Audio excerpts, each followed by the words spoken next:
What's up, guys? Welcome to A Vibe Call West Radio. Today we have a very special guest, Laur Elle. How are you? Hello, I'm happy to be here. I'm very happy to have you on. I'm doing well. Yeah, thank you for the drive down. I know that it was a little longer than expected. Yeah, it's LA for you. Every single episode, I talk to them. I'm like, thank you for driving down. Like for everyone else in the country, like, you don't understand. Like, LA is not that big, but just how congested it is with traffic. So I appreciate. No, of course. I haven't been here that long, but I feel like this drive, I was really like, man, everything's so far, hey? Well, yeah, you're like, and then also coming on a podcast, you're like, this is the most LA thing I've ever done in my life. Yeah. But and then I want to say, just shout out your entire team for connecting us. And I want to say congratulations on Delayed Reaction. Thank you so much. And I know they came out this month, right? Yeah. It came out a week and a half ago now. Yeah. And I think one of the things that I've been seeing is, I've been doing a bunch of research on you. And I saw that, we'll get into it, that you were a very competitive gymnast. Mm-hmm. And then when you wanted to make the change, though, it just shows a lot of initiative to insert yourself kind of in the industry. You actually got a job as a receptionist at a music school, right? I definitely did. Yeah. I was going to school for teaching, like I was getting an education degree. And in the midst of all that, I was like, I don't want to do this. And I had started songwriting and really fell in love with it. And I was living in a new city and I was like, I don't know anyone here and I don't know anyone in music. And so I was like, where are the music people at? And started going to like some live shows, and I got a job as a receptionist, at a music school and studio.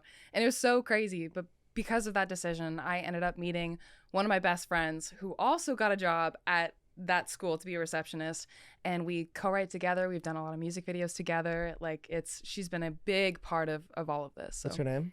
Tatiana Zagarak. Tatiana, shout out you and just the partnership that you guys have. Like that's, I love just like kind of those synchronistic moments that, have allowed other people to hear such incredible music. So shout out her. And I know, again, while I was kind of like doing some of the background work, I know that you have a great social media following. And I know that your kind of first taste of growth on social media was like singing a Destiny Child's cover.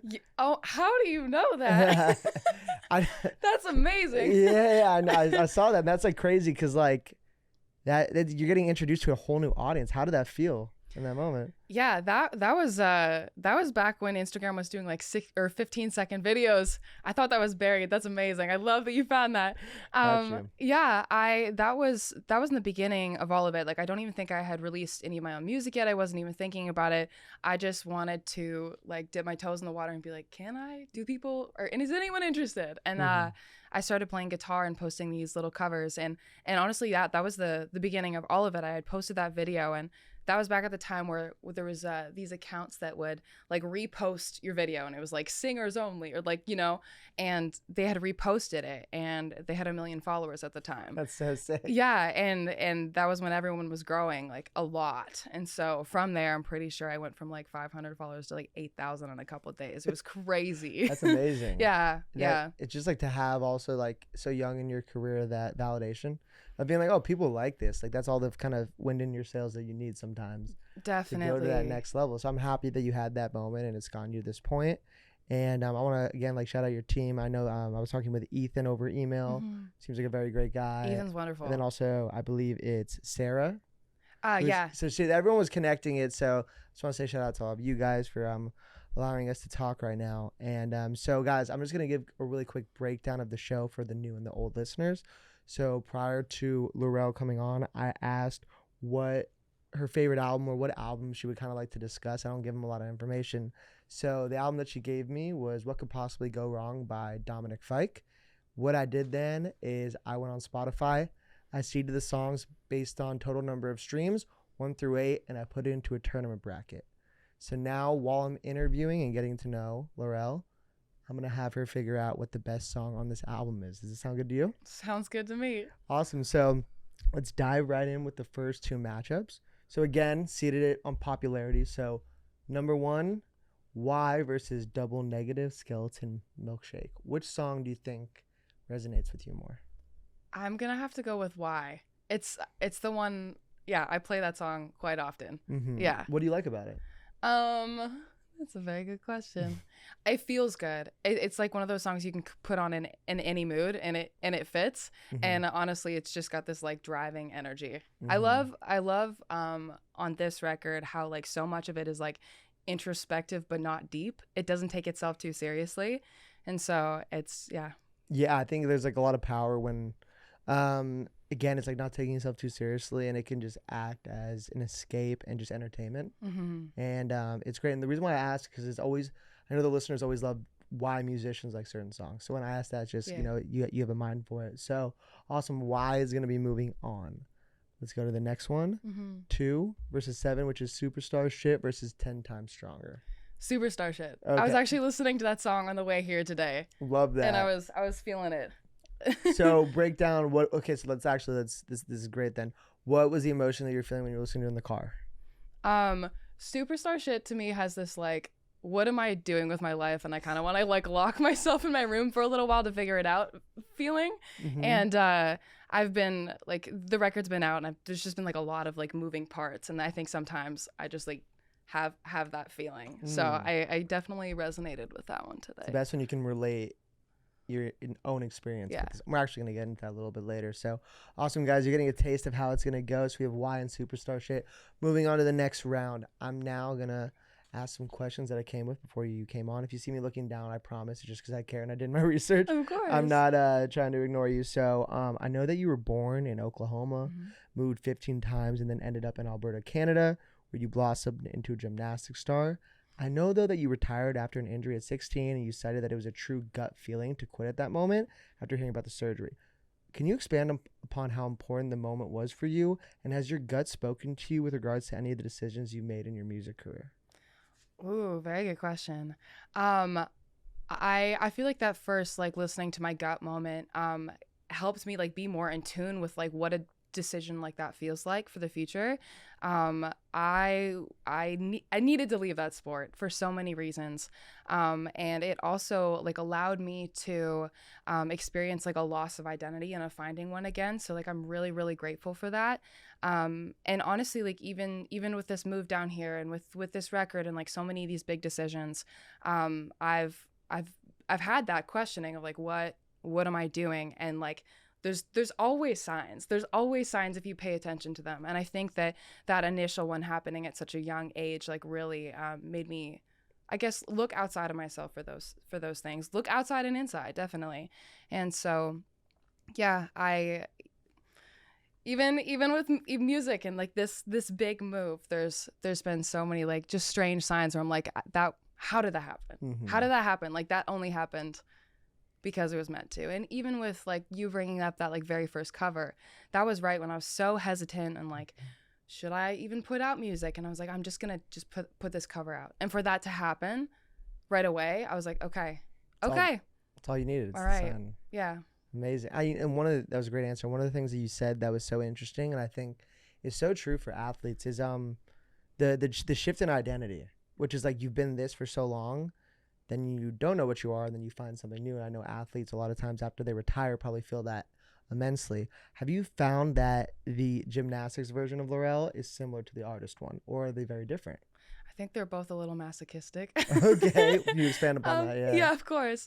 I was actually having a conversation with someone today about this. I think that gymnastics is one of the most difficult sports in the whole entire world. 100%. I mean, maybe I'm biased, but as a child who was in it, doing double backflips and moves where the safe way to land, sometimes if you miss catching the bar is on your stomach, like it's just a crazy sport. And I think sometimes I really love a challenge. And I think when I was figuring out what I wanted to do with life, or like where the next step was, music felt like the biggest challenge to me because it was so outside of anything I've ever done. I also loved writing. I loved writing, and it was a way of processing my emotions. So I had to laugh about it. I went from like one high performance sport to being like, what else really hard could I do? Yeah, literally. Like, let me challenge myself in something completely different. Let's choose a career path that like most people don't. And you know what's interesting? Also, the two paths, like, you know, soccer, basketball, those are team oriented. Like, your two things are like you. It's like on you only, which is awesome. It says a lot about the bravery and, you know, courage and commitment. I would imagine that you learned a lot of stuff, and, you know, and we'll go over that you learned in gymnastics that you probably translated mentally, discipline and stuff. Definitely. Into the songwriting. Yeah. And so you actually brought this up, and I read this quote from you, and I was like, I could not agree more. So, you know, in other interviews, you've spoken about how your songs/thoughts might connect with someone across the world at a time when they need them in the same way you did. Growing up, especially in our adolescence, we all tend to lean on and relate our experiences to songs and lyrics from our favorite artists. I know now you're an artist that people lean on to know they are not alone, but back in the day, which artist did you lean on? Ooh. I was a big Taylor Swift fan. I was definitely a big Taylor. I feel like, yeah, a lot of people. Yeah, it's yeah. Taylor Swift, you know. Yeah. Back at the time where everyone used to make fun of you for liking Taylor Swift, you know, and now she's one of the biggest artists in the whole entire world. Maybe the biggest right now. It's crazy. I think, yeah, it's amazing. But I got really, really into folk music as well, and like I remember listening to Gregory Alan Isakoff's record like over and over again, and just being so obsessed with his lyrics, and that like led me into like folk and singer-songwriter. And I also remember like listening to the Frey record, Scars and Stories, like over and over and over again. So that was that was a really big record for me. I think melodically, just from like how often I would listen to Taylor and the Frey, and a lot of like the soft rock of the 90s too.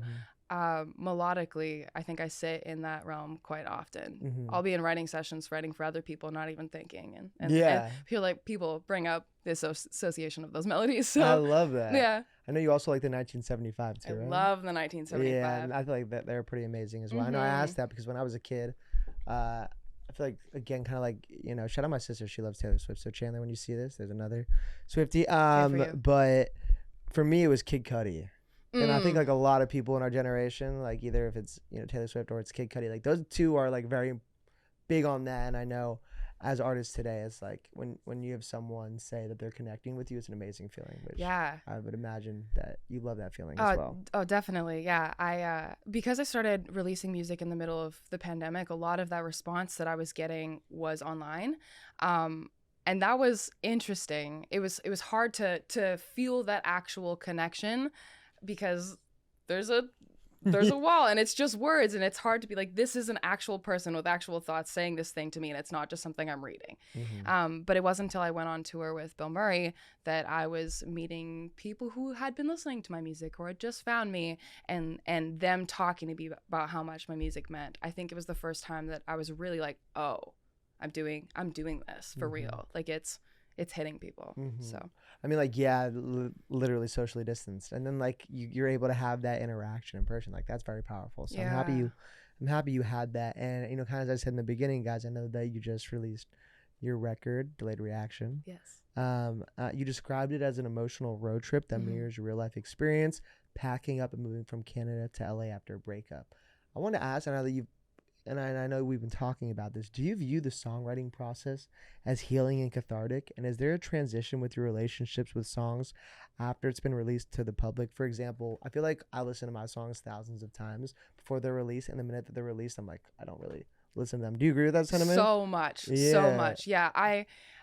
I'll listen to a song over and over again. Just, I mean, as I'm writing it, as we're producing it, there's so much. You listen to that song so many times that by the time it's out, you're like, I actually don't want to hear this anymore. 100%, but even if I did, it feels like as soon as I release it, like that chapter, like that processing of that emotion, like it's done. It's done. It's out. That song doesn't feel like my song anymore. It feels like it's everyone else's. And I tend to, whenever I write a song, I'll write it, we'll produce it, I'll take a little space and we'll come back to it.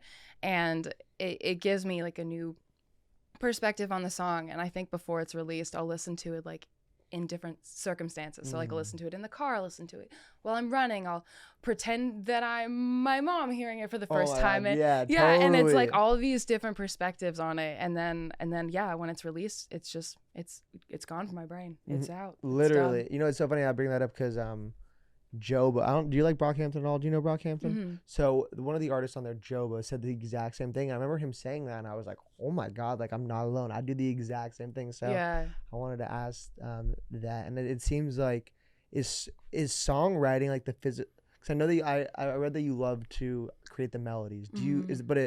what do you like better, creating the melodies or like writing the actual lyrics to fit the melodies? Would you say? I love both. I think that melody writing is the most freeing to me. I've been working with Father Bobby Townsend, my producer, for the last 3 projects now, and I think we've developed this system that like really, really works, and I feel so creatively energized. And it's just he'll like one of us will put down some chords, usually him playing guitar, because every single thing that he starts playing I'm like, that absolutely okay, time, give me the mic. Yeah. And I'll freestyle melodies in the room, and I think that leads to the most genuine lyrics and the most genuine emotion, because I'm not like overthinking, I'm not crafting it in the same way that I think I do sometimes if I'm writing for another artist. It's more like I'm like channeling something. And so I think that the melody and the words sometimes come together, but the melody guides the words for me now. And it's interesting because it always started the other way around. It used to be lyrics first. But totally agree. yeah, I think there's so much emotion and thought swirling up in here that I can now like channel melody, and then it's like I know what this melody feels like, so then I know what I'm gonna say. Yeah, exactly. Yeah, because like it's, the emotion of the melody like makes you feel. Yeah. And also like when you made the melody, kind of like what emotion that you were feeling with that. And so going back to the album a little bit, it's a road trip. So are there specific places, people, and emotions that you can literally box into certain songs? Like, do you see the roadmap in your head when you're listening to it? I do now. I think that when I was creating it, it felt more like yes, it was a road trip. Yes, it was all happening, and I was writing at the same time. But with all the music videos that we created and all the thought put into it, it was almost like I created a world inside of a world, right? And so now there's definitely like a spot or like a part of the drive that each song feels like to me. So would you consider it a concept album or no? I would say it's a concept album. I love that. Yeah. To me it's like I love concept albums because you present an idea, you deliver on the idea, and then you close the idea, so it's like a full thought. Yes. So that's why I love that, and I'm excited to really dive into it with that mindset when I listen to the album on the way home. And you guys should listen to the album whenever you can. Awesome. And then now, guys, we're going to transition back to the board. Thank you for answering those amazing questions. I'm like, and then like, thank you for those amazing responses to my normal questions. They were great questions. Yeah, no, I appreciate it. Thank you. Awesome. Let's continue with the first round. Let's go with Chicken Tenders. That was actually the first song I heard from Dominic Fike. Chicken Tenders versus Whirly. Chicken Tenders. Yeah, classic. So what do you like about that song? It's fun. It is fun. It's a great name. I love a good song title. I love a good song title that you're like, I need to know what this song is about, because I have no idea.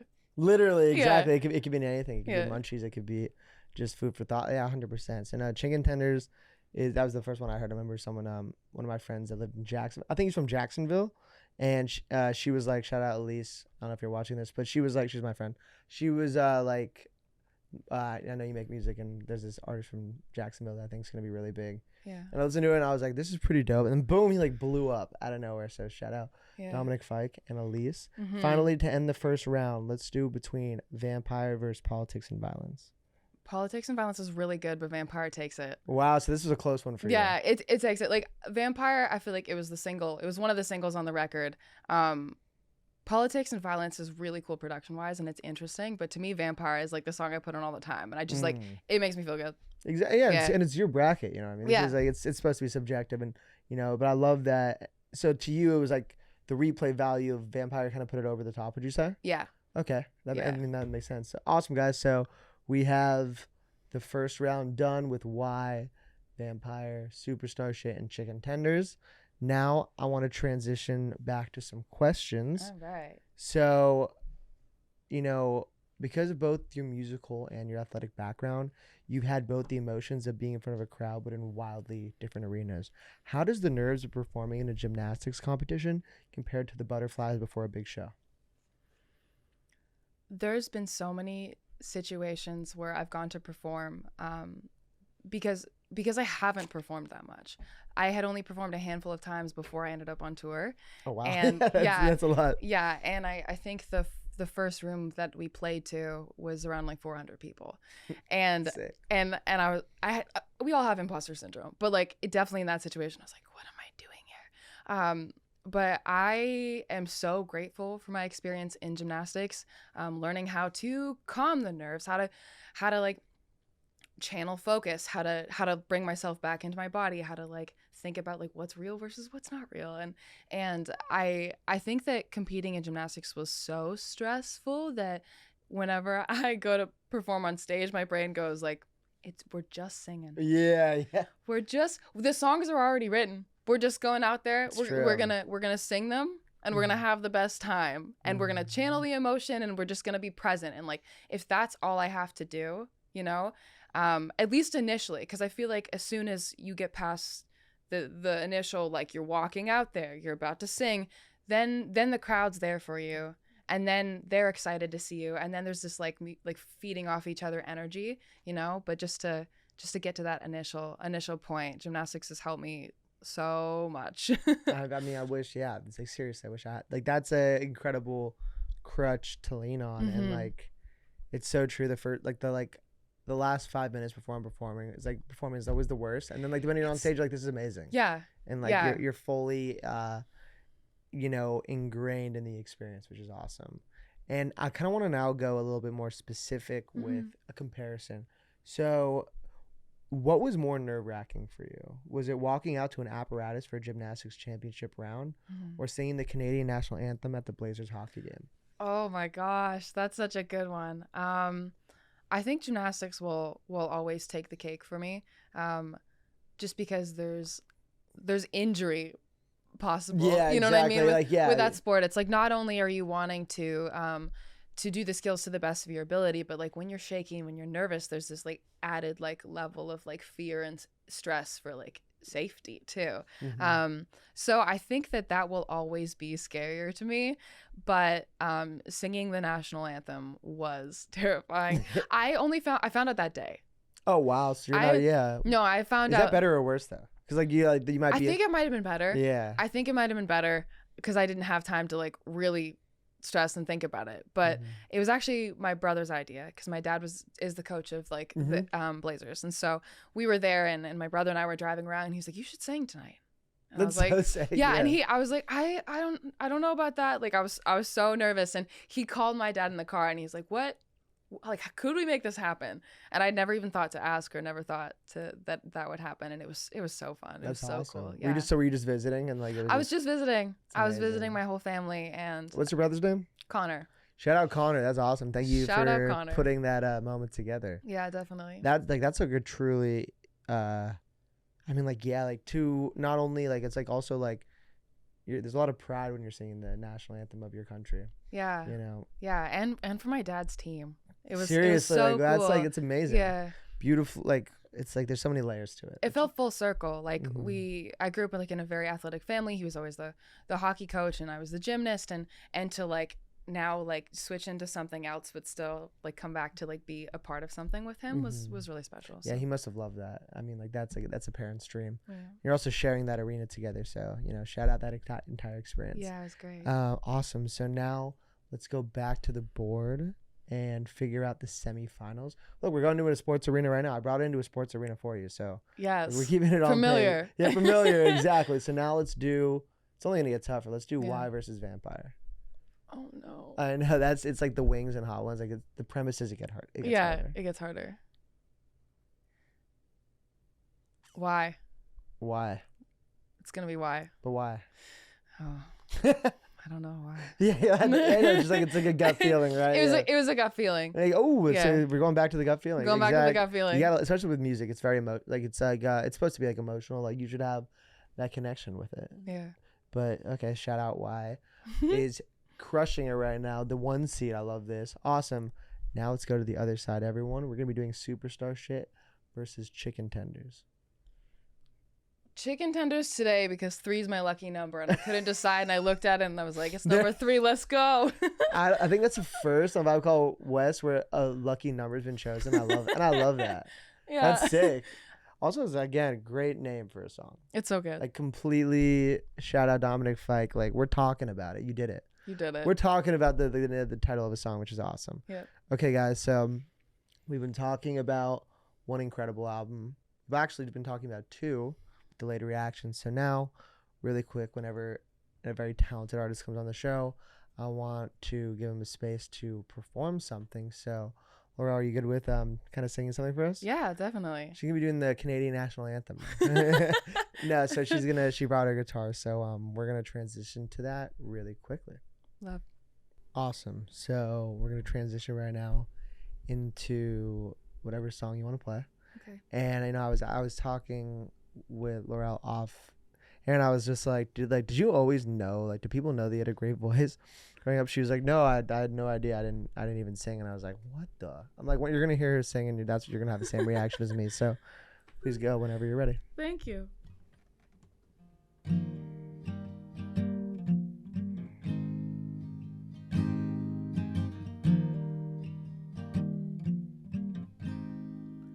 I love you the most. This I know for sure.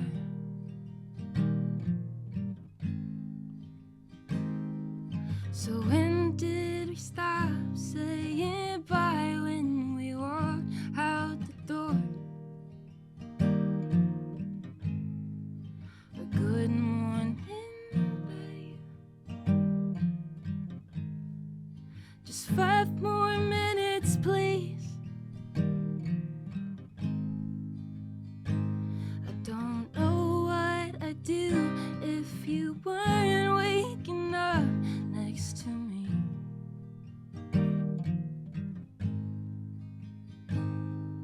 But I can't unsee a change in the patterns you close in your eyes when you say that we matter. But I can be patient, spend my life waiting for you to find your way back to me.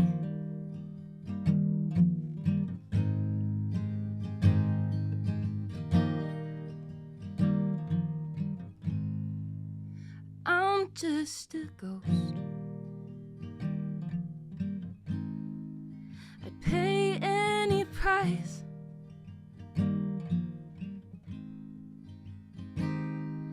to make you believe it's still worth it. We just need to try. You're pulling me close, like we used to be.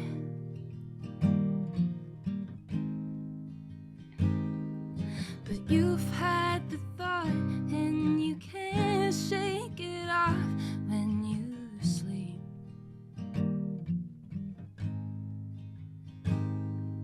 But I can't unsee a change in the patterns you close in your eyes when you say that we matter. But I can be patient, spend my life waiting for you to find your way back to me. Your way back to me. Ooh, I thought that my worst fear was big open water, but I'd rather jump in than watch you slip farther. I'm so tired of grieving a future you're not in, where you want the real thing and I'm just an option.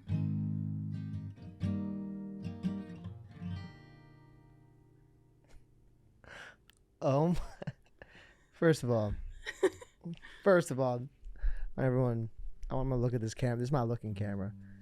Please listen to this album. Like, I'm a rapper. I'm a lyricist. Like, those lyrics were so, like, even the opening, like, when we stop saying bye, when you, like, that's fucking real. That's raw. The whole thing was so dense and relatable.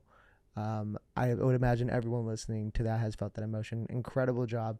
Truly blown away. Thank you. Like truthfully, I was telling her, like, God damn, like I have the best opportunity and job in the world that I get to be surrounded by incredible musicians like you. So thank you for sharing that moment. I'm blown away. Thank you so much. Like truly blown away. And then speaking of incredible musicians, songs, everything in between, I'm now going to have us finish off the bracket for Laur Elle's A Vibe Called West album. Love it. So the finals, guys, is going to be Why versus Chicken Tenders.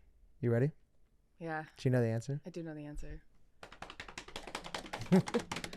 What is it? It is Why today. Ooh. Do you ever wonder why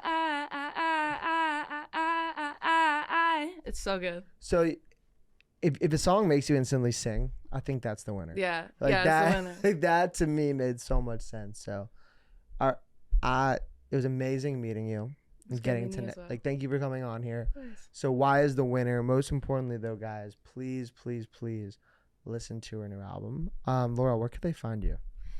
You can find me on any streaming service. My artist name is Laur Elle.